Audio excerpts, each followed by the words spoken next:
കോടിക്കണക്കിന് ജനങ്ങൾ കാണുന്നൊരു ഫിലിം അവാർഡ് ഷോയിൽ സിദ്ദിഖിൻ്റെയും മമ്മൂക്കായുടെയും നടുക്കിരുന്ന് ലാലേട്ടൻ വർഷങ്ങൾക്ക് മുമ്പ് കാണിച്ച കൈക്രിയയെ ഏത് രീതിയിലാണ് ഇപ്പോൾ ന്യായീകരിക്കാൻ സാധിക്കുന്നത്?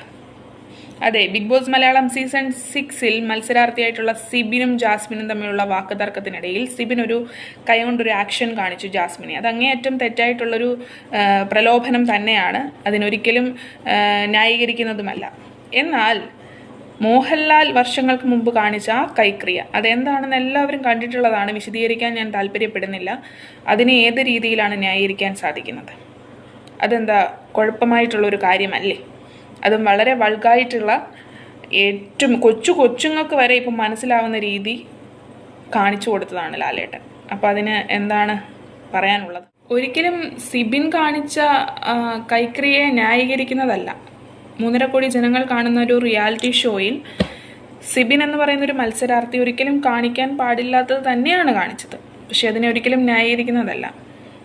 എന്നാൽ പറയാൻ അർഹതയുള്ള ആൾക്കാർ വേണം ശാസിക്കാൻ. ലാലേട്ടൻ എന്ത് അർഹതയാണുള്ളത്? ലാലേട്ടന് എന്ത് അർഹതയാണുള്ളത് സിബിൻ കാണിച്ച പ്രവണതയെ ചോദ്യം ചെയ്യാനെന്നാണ് ഞാൻ ചോദിക്കുന്നത്. ഇത്രയും ജനങ്ങൾ കാണുന്ന വേറൊരു ഫിലിം അവാർഡിൽ വെച്ചിട്ട് അന്ന് നിങ്ങൾക്ക് മനസ്സിലാക്കാൻ പറ്റുന്ന ഒരു കാര്യം എന്ന് പറഞ്ഞാൽ, ഇത്രയും ആരാധന ഉള്ള ഒരു സിനിമാ നടൻ എന്ന നിലയിൽ ക്യാമറ കണ്ണുകളെല്ലാം നിങ്ങളുടെ നേരെ ഫോക്കസ് ആയിരിക്കും. നിങ്ങളെ കാണാൻ വേണ്ടി കാത്തിരിക്കുന്ന ആൾക്കാരാണ് പുറത്തുള്ളത്. അപ്പോൾ നിങ്ങൾ കാണിക്കുന്ന എല്ലാ കാര്യങ്ങളും ഞങ്ങൾ പ്രേക്ഷകർ കാണുമെന്നുള്ളൊരു ബോധം പോലും ഇല്ലാതെയാണ് അന്ന് ആ കാണിച്ച അഭ്യാസം. അപ്പോൾ പത്മശ്രീ മോഹൻലാലിന് സമൂഹത്തിൻ്റെ മുന്നിൽ എന്തും കാണിക്കാം, എന്തും പറയാം. എന്നാൽ സാധാരണക്കാരാരെങ്കിലും അത് ചെയ്താൽ അത് ഭയങ്കര പ്രശ്നം, കുഴപ്പം, കുറ്റം. എടോ, തനിക്ക് സിബിനെ ശാസിക്കാൻ യാതൊരു അർഹതയും ഇല്ല. അതാദ്യം മനസ്സിലാക്കണം. ഫസ്റ്റ് ഓഫ് ഓൾ, തനിക്ക് യാതൊരു അർഹതയും ഇല്ല സിബിനെ ശാസിക്കാൻ. മറ്റാരെങ്കിലും വന്ന് ശാസിക്കുകയാണെങ്കിൽ ഓക്കെ എന്ന് പറയാം. എന്ന് പറഞ്ഞാൽ സിബിൻ കാണിച്ചതിനെ വെളുപ്പിക്കാനും ശ്രമിക്കുന്നതല്ല, ഒരിക്കലും കാണിക്കാൻ പാടില്ലാത്തതാണ്, ശിക്ഷ അർഹിക്കുന്നതുമാണ്. ഡയറക്റ്റ് നോമിനേഷനിൽ കൊണ്ടിടുകയും ചെയ്തു, അതുപോലെ പവർ ടീമിൽ നിന്ന് ഒഴിവാക്കുകയും ചെയ്തു. മാനസികമായിട്ട് അയാൾക്ക് ബുദ്ധിമുട്ടുണ്ടാവാൻ ഇതിൽ കൂടുതൽ കാരണങ്ങളൊന്നും വേണ്ട. ഒരു ആക്ഷൻ്റെ റിയാക്ഷൻ മാത്രമാണ് സിബിൻ അന്ന് കാണിച്ചത്. ആ ഒരു മാനസിക പരിഗണന പോലും കൊടുക്കാതെ വെള്ളപൂശി മാറ്റിയിരുത്തി ജാസ്മിനെ.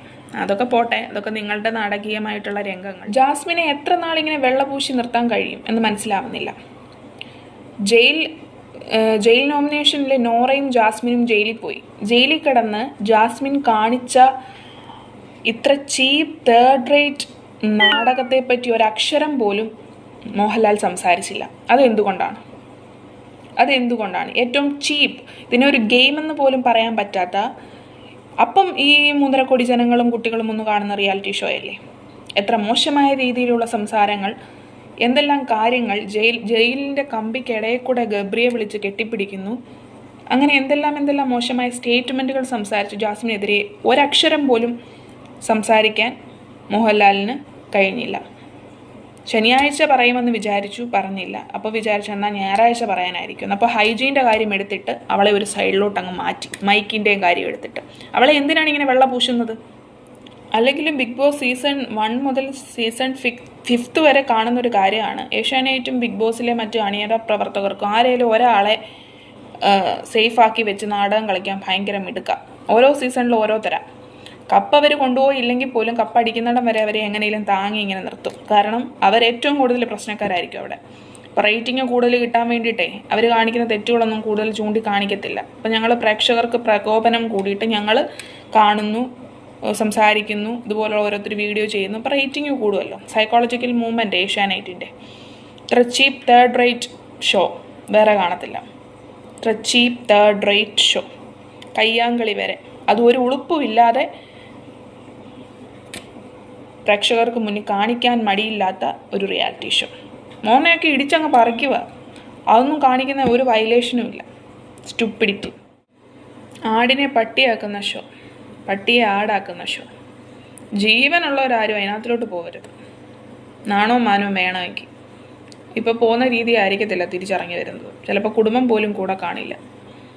കാരണം കഴിഞ്ഞ സീസണിലൊക്കെ കണ്ടിട്ടുള്ളത് അങ്ങനെ. ഭർത്താക്കന്മാർ ഡൈവോഴ്സ് ചെയ്തു പോകും, കല്യാണം ഉറപ്പിച്ചവരുടെ കല്യാണം മുടങ്ങും. അങ്ങനെ നിരവധി പ്രശ്നങ്ങളാണ് ബിഗ് ബോസ് ഹൗസിൽ പോയിട്ടുള്ളത്. ചിലരതിലങ്ങ് നേടും, ചിലരതിലങ്ങ് താഴുമെന്ന് പറഞ്ഞാൽ പാതാളം തുറന്ന് അടി പോകും, പിന്നെ ഒരിക്കലും ഉയർന്നു വരാൻ പറ്റാത്ത രീതിയിലേക്ക്. വല്ലാത്തൊരു പ്രാന്താലയം കോട്ടയെന്ന് വേണേൽ പറയാം ബിഗ് ബോസിനെ, പ്രത്യേകിച്ച് സ്ത്രീകൾക്ക്. ഇപ്പം തന്നെ ജാസ്മിൻ എന്തൊക്കെ കൊട്ടിക്കോശങ്ങളോടുകൂടി പോയ പെണ്ണ, കല്യാണാലോചനയും മുടങ്ങി, ചീത്തപ്പേരുമായി. ഇതിനൊക്കെ കാരണം ആരാ? ആലോചിച്ച് നോക്ക്.